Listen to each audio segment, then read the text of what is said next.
Good evening, everybody. Now, I did recently a video talking about old school paganism, and I focused a lot on the tools, the implements involving the old form of paganism back to 2,000 years ago to compared to today. What I really want to talk about now is the life, the connection. You see, back 2,000 plus years ago, our pagan ancestors were fighting for survival. Lifespans were short. We were very limited. And so we had to be really connected with the earth. It's not like what we have today where we have an abundant amount of resources where if you have a halfway decent job, you can pretty much get whatever you want. I mean, through online resources and driving to the next town if you live in a small town such as myself. So let's start talking about the spiritual aspects here. Now, our pagan ancestors lived in a hunter-gatherer, sometimes there were semi-nomadic tribes. And so when they were going out into the forests and they were hunting animals to survive, this is how they got their subsistence, is through hunting. Now, there were people that were the searchers. They were going out there and they were studying the animals because they were believing that if they understood the animals, their psyche and such, their habits, that they would get an understanding and it would make it easier to hunt them, to kill them. And so this is how we learned about animal magic. You know, we talk about how the foxes are cunning, the bears are strong, and such. Well, we learned this through interaction and observing the animals. And so a lot of people are disconnected today and only think about this one little paragraph of descriptions of the animals, and that's it. We are not connected to the animals like we once were. The next thing is the plants. The other part of our food supply came from plants. And so we had to go out and watch, what plants the animals, the birds, and all that were eating. And, finding out what berries were poisonous, which ones weren't, so that we can collect enough food to survive.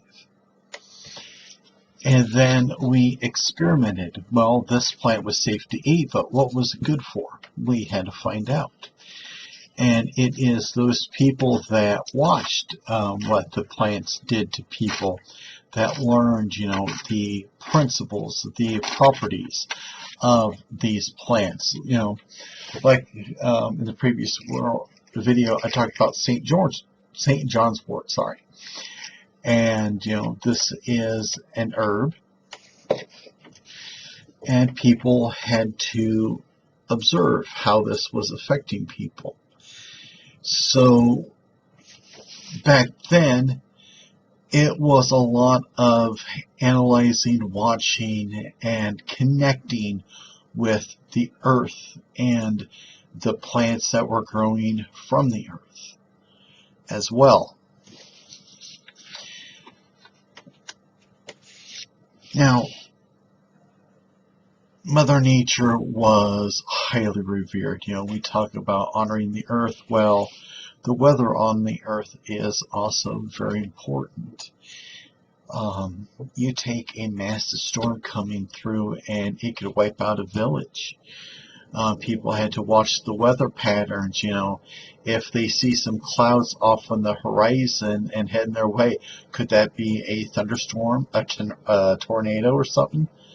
And if you're in a coastal area, You know, if you notice some high winds and some dark clouds off, you might be going a hurricane, a tropical storm. You would have to run inland to find shelter to protect yourselves.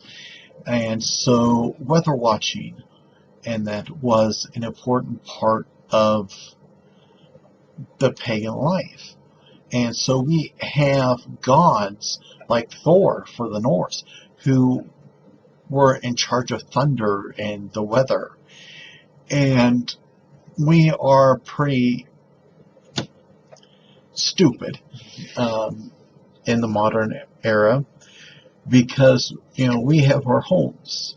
We have apartment buildings and all that. So if there's bad weather, we can just go inside. Very seldom do we have to go to our shelters. I've only had to go to the basement once in my house here, with the thought of a tornado coming through, to be honest. You know, the thunderstorms and all that, we just, you know, go inside and make sure all the windows are closed. They didn't have that back then. And so being connected and understanding the nature and the weather was very important.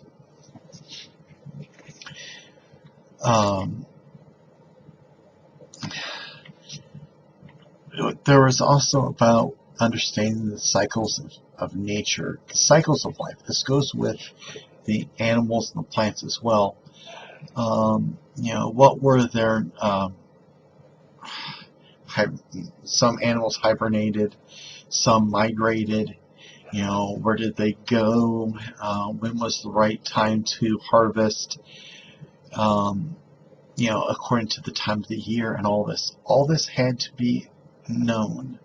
We, most pagans, have the solar cycle Sabbats, you know, where we're talking about our fire Sabbats, our harvest Sabbats, and all that. Sabbats. And so this was part of our understanding.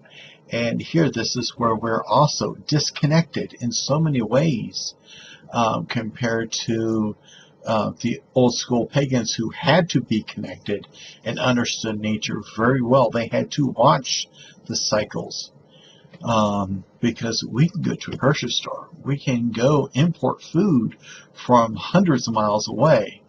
Like I said, if you have a decent job, you can get food and put it on the table.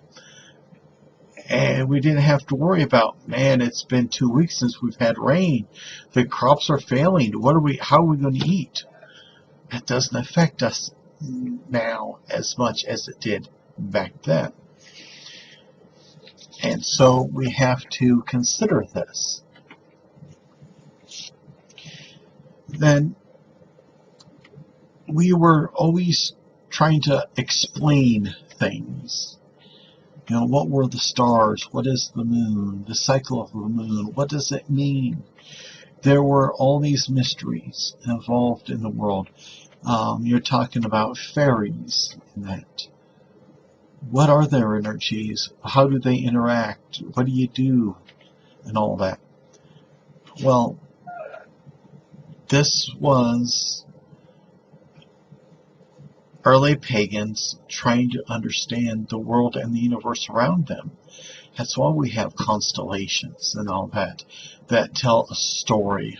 And, you know, that's something that we don't really do on these modern days. We will know about Mercury in retrograde. You know, people have those computerized calendars that tell them when it is and when it isn't in retrograde.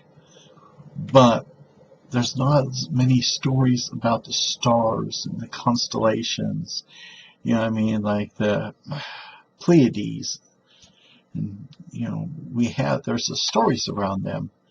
But do we really talk about them these days? And the answer is no. And this was a way to communicate, a way to teach, and a way to explain things into the tribes. Now, the thing that goes up against Wicca today compared to paganism back then is a part of the Wiccanry. We have a lot of Wiccans these days that are talking about sheltering themselves from negativity, how they will harm none and such. And a lot of Wiccans do take that to the extreme where they will not do anything. They think it's wrong to harm, injure, or kill anything, even if it's in self-defense. And so these are pacifists, these are vegans and such. And our pagan ancestors years ago, they were always having to also protect themselves against raiders, people that were going to storm the village and take what assets they had. I mean, take your Vikings and all that. What did they do? They raided coastal villages and then took their plunder back. Well, we also had to protect ourselves against the Norse, against the Vikings and all that. You had to worry about the people, 3 hills away, were they going to raid? And so there was a mystery, an energy of fighting and such. Such as the Celts, they had a strong belief that if you fought naked, you would have an energy around you that makes you invincible. The Picts, they painted their faces and that. And so there were all these magics and mysteries about fighting, about being a warrior. And so it was important for the people of these tribes to be warriors as well as poets, as well as the bards, the healers, the teachers. Everybody did their part. Everybody defended the village. They didn't just go, oh, that's their job, so I'm just going to run and hide. Sometimes you had no choice to survive, which is the key thing here. To survive, you had to fight. You could not just go conscientious objector vegan and just sit down and say, oh, I'm not going to cause any harm, because if you didn't raise a sword, you're probably dead before the day's over.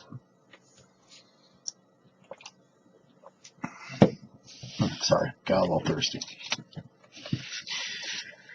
And now the main other little aspect we want to talk about is the family life. Like the Celts, they were a loose confederation of tribes. And so we had these small little villages and cities that would have some of them as few as like 500 citizens in it. And then you could have some larger cities, with several hundreds of thousands of people in there, all depending on the size. But these people had to live in these small, isolated tribes. Yes, the Greeks could go from one city-state to another city-state, but still, these city-states were isolated. You take, like, Sparta. It could be the size of 2 counties for here in Iowa, and that would be its total land mass. And, you don't have that many people in there, so your community is isolated to that. So you did not have what we have today. I could talk to my friend in Spain just by going on his Facebook page. I could Skype with people in Belarus. I can talk to some of my friends in Canada.